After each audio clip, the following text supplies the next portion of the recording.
якими ракетами обстрілює Росія якраз наші теплові станції, то Defense Express, видання, яке знається на цьому, от написало матеріал про те, що Росія застосовує саме вже новітні ракети Х-69, які досі кілька разів використовували росіяни, але масово їх по Україні не застосовували. Це відносно нова ракета, взагалі новітня російська розробка, яка от візуально дещо навіть нагадує німецьку ракету Таурус. Тобто ці європейські ракети, які там виготовляють, і вже з'явилися навіть жарти про те, що Шольц таки передав Тауруси, але не Україні. Є нюанс, так би мовити, передав іншій стороні. Це не Тауруси загалом, ми розуміємо, але за багатьма показниками ця ракета, в принципі, відповідає подібному класу європейських ракет. Тобто вона дозвукова, летить вона на 400 кілометрів. Тауруси, як ми знаємо, набагато далі можуть летіти, так, але її можна порівняти за характеристиками, можливо, з ракетами Storm Shadow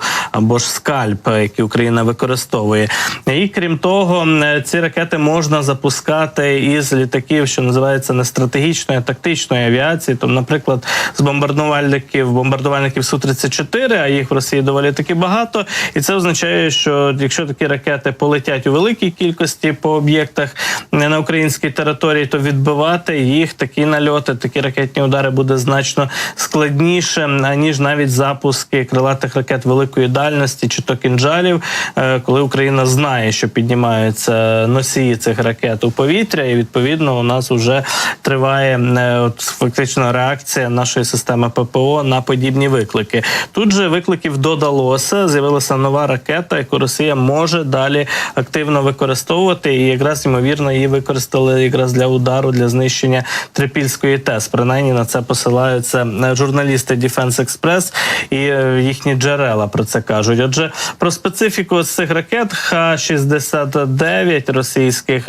що вони можуть, яких загроз можуть і викликів створити, як проти них боротися. Далі спілкуємося з Анатолієм Храпчинським, заступником генерального директора компанії з виробництва виробів радіоелектронної боротьби і експертом з авіації. Пане Анатолію, вітаємо вас. Доброго ранку. Слава Україні.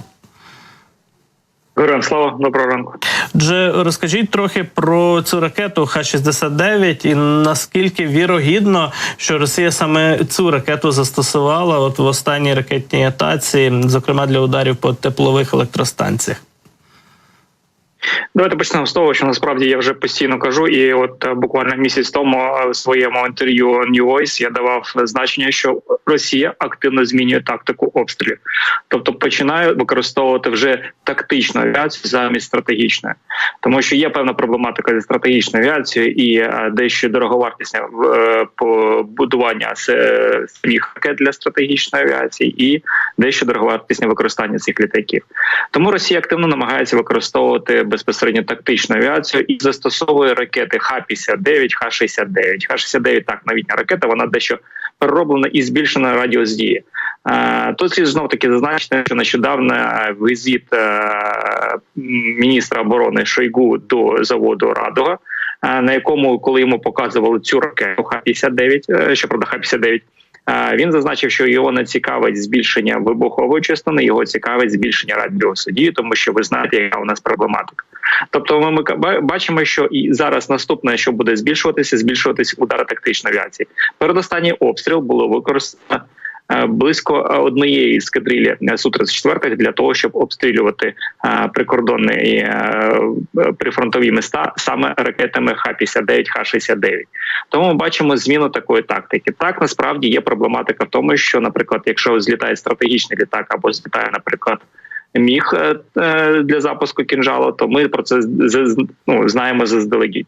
Тут відбувається наступне. Ми бачимо, як активно росіяни використовують скидання керованих авіаційних бомб і б'ють по прикордонній зоні Сумщини, Черкащини і прифронтовій зоні. Тобто тактична авіація в них використовується в активному режимі. Тобто знати, чи вони запустять ракету малої дальності, чи більшої, там, наприклад, Х-69, яка може достати до Київщини, тут же постає питання. Тому насправді саме найкраща протидія – це знищувати платформи всіх цих ракет, тобто це літаки. Як це ми можемо робити? Тоді тут треба казати про посилення систем протиповітряної оборони за рахунок отримання таких систем, як Петріот, які зможуть знищувати на великій відстані російські літаки. І знов таки тут ми можемо казати про потребу в експлуатації літаків F-16, які теж зможуть на достатній відстані знищувати російські літаки. І, щоправда, літаки використовувати набагато краще, тому що це більш оперативно, і тут немає там, наприклад, потреби в розгортанні і згортанні систем наземних на кшталт Петріот.